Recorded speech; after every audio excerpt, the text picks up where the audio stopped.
Hello everyone, my name is Lily, I'm a witch and I'm a tarot reader. Welcome to today's video where I am once again together with my teacher Eros. My pleasure to meet you again. And once again, thank you for having me here in your set. My pleasure as always. Okay, so about today's video, this is about evocation again, because as I said before, this is one topic that I really care about.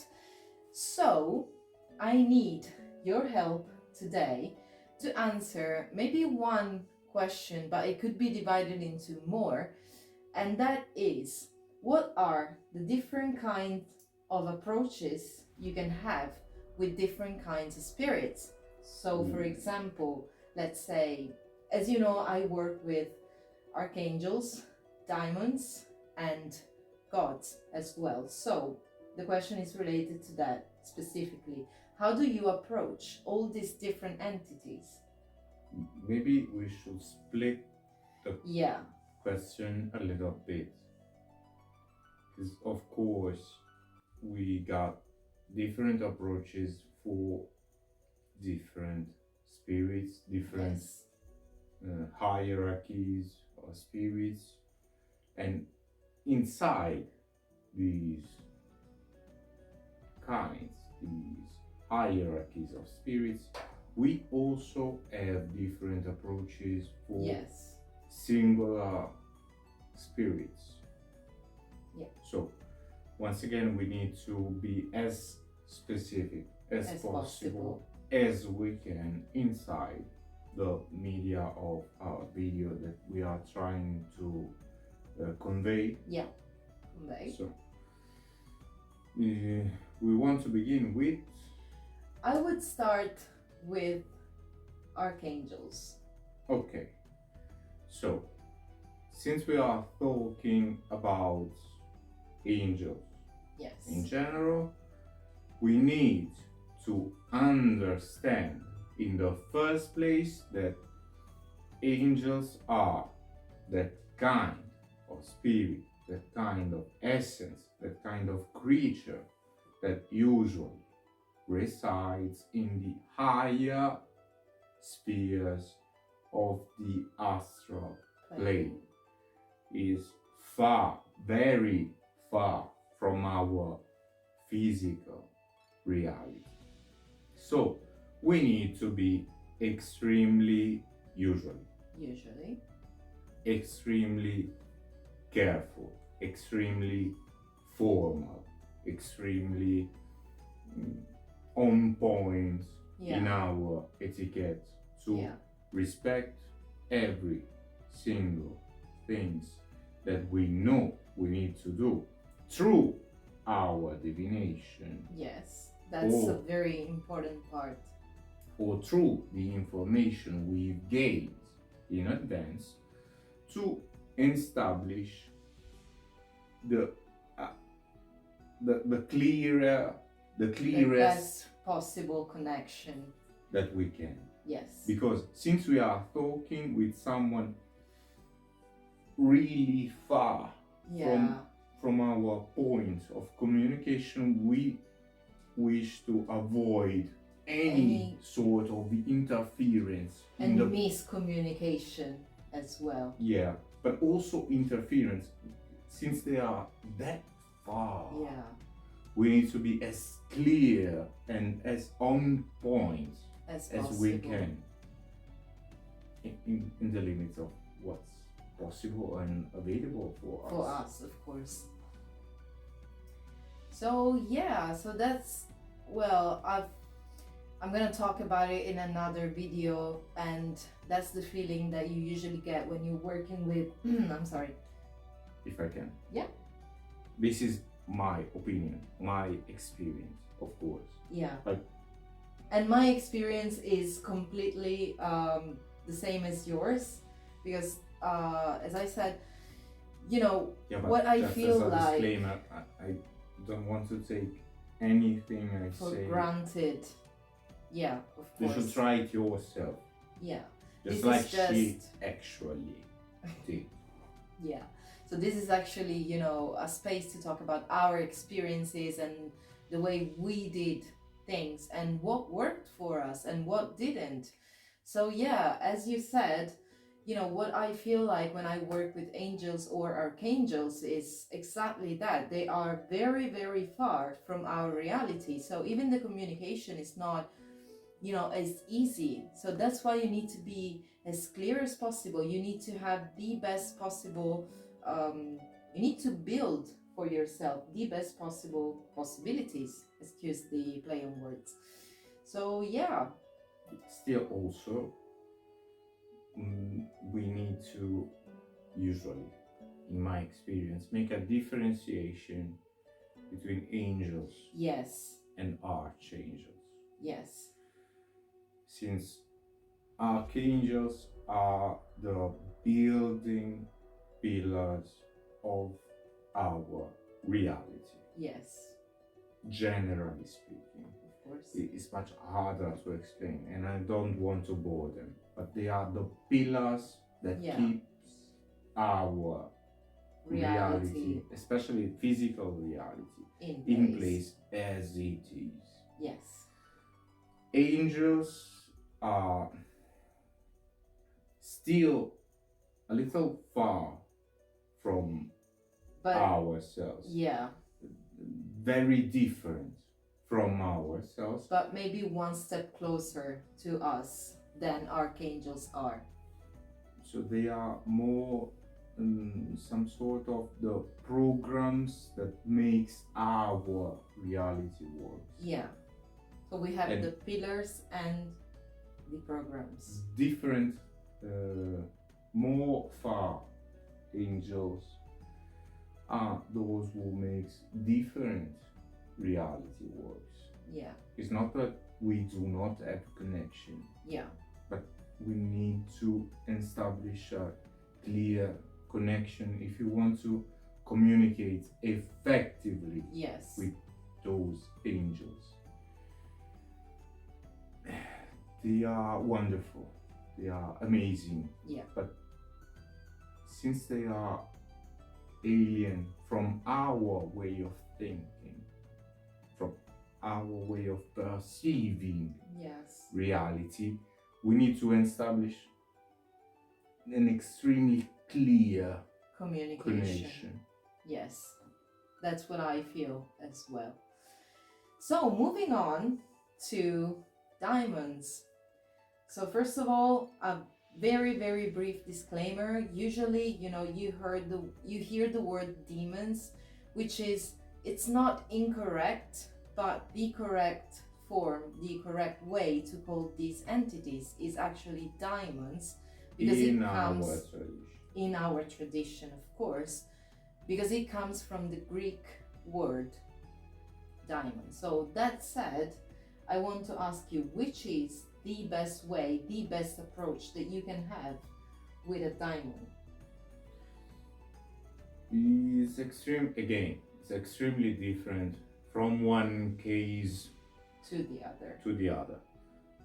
But generally speaking, here we have an advantage, because diamonds are usually, astrally speaking, in the astral plane, closer to our world, to ourselves. So they can better understand our passions, emotions, our vices, emotions. That's what I feel as well. And that's very well represented in many books, and even our sins and why we commit these sins. So, usually direct communication is a little easier, or at least a little more direct. Agreed. But these kind of entities can be tricky, in quite extreme. Yes. in many sense. Not that archangels can't be extreme. Of course. They can be, but they tend to look at things from a higher perspective, yes, in the longer term. Yeah, they look at the in bigger a picture. broader perspective. Yes. Diamonds can be much more specific for your practice, in your communication. Agreed. But since they are closer to us, they can be much more influenced, just like we are, from emotions, Yeah, from situations, from conditions. So we need to be extremely careful in the when we are working with archangels. We need to establish the best, clearer, purer connection we can. With a diamond, we need to do exactly the opposite. We need to bring the connection as close as we can to ourselves, really talking with one another, really feeling each other, even in a almost in a physical way, in a physical sense. Yeah, exactly. Which is, again, this is my experience. Yeah, and I was gonna say, this is exactly what I feel like when I work with diamonds. They're, the communication, it needs to be very close, and it's passionate. Almost, yes, that's the point. They're very passionate entities, usually, generally speaking, of course.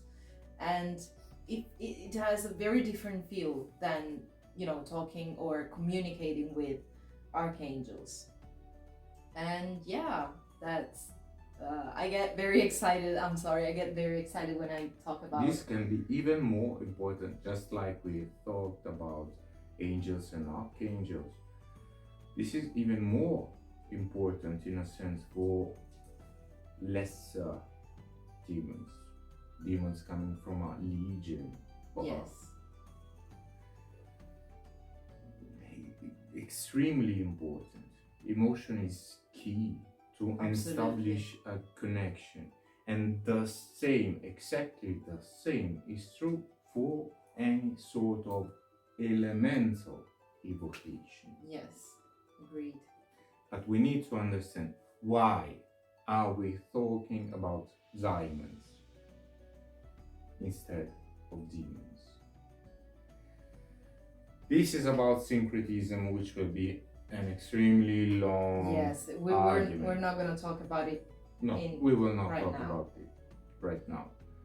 But all of these entities that can be, they can maybe found as called as demons, are actually ancient gods in a different aspect.